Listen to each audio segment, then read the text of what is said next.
Hi, welcome to Smoko with the Farm Institute.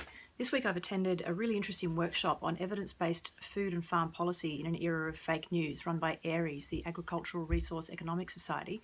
It built on a lot of the themes that we discussed at our roundtable last year in October and also covered in our John Ralph essay competition on social licence and the right to farm. This from a more economic point of view, but really fascinating stuff, and we've spoken to one of the main organisers of that workshop and also to one of the main speakers to bring you some insights from the day.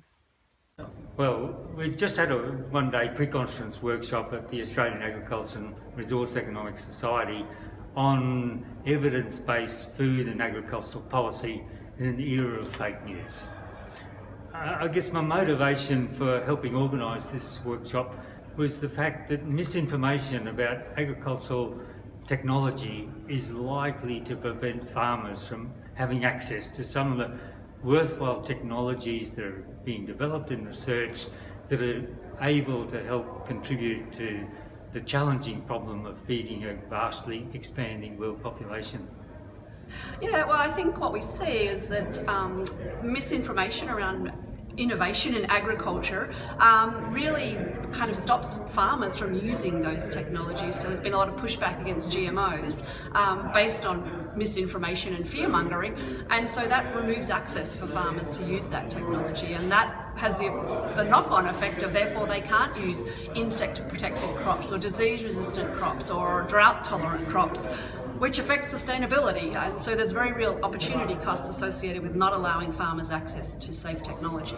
I think that the scientists tend to be very driven by data, and so our solution to that problem is to try to throw more data at people, and science communication shows that doesn't work, and so we have to connect with people where they're making their decisions. You can't argue someone out of a decision that they have with data if they haven't based that decision on data. So people tend to make decisions based on emotions and maybe their kind of their friendship group, and there's certain value propositions associated with that, and most people, I think, want safe food. They want food that's grown in an environmentally responsible way, and they want to minimise the use of harmful chemicals in agricultural production. If we can agree that's a shared value, then I think you can move on and say, actually, some of these innovations are really helping to achieve those sustainability objectives, and you've actually been misinformed and lied to by competing business interests to think that these innovations don't actually help in that regard. And so there's really, I think, a bit of a con job that's been done to the general public in terms of the kind of the market interests trying to demonise conventional technologies and suggest that their magic solution is somehow better than the efficient agricultural production systems. And anytime you make ag less efficient, it has a very real knock-on effect in terms of reducing the environmental sustainability of food production.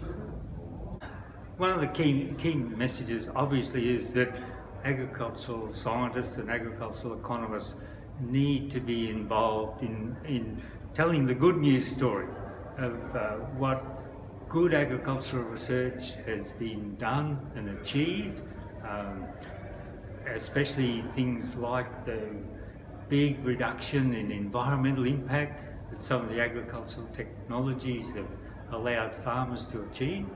The really concerning thing about all this is the reduced amount of government funding that's going into agricultural research, and that's a real concern in the face of the big challenges that we face. Thanks for watching Smoko. We'll see you next time. Go. Hi, welcome to Smoko. There's a weird Hi. Evidence and policy. Hi. Run by. How about I just give myself a minute? Easy, that's it. That's it? We're done. All right.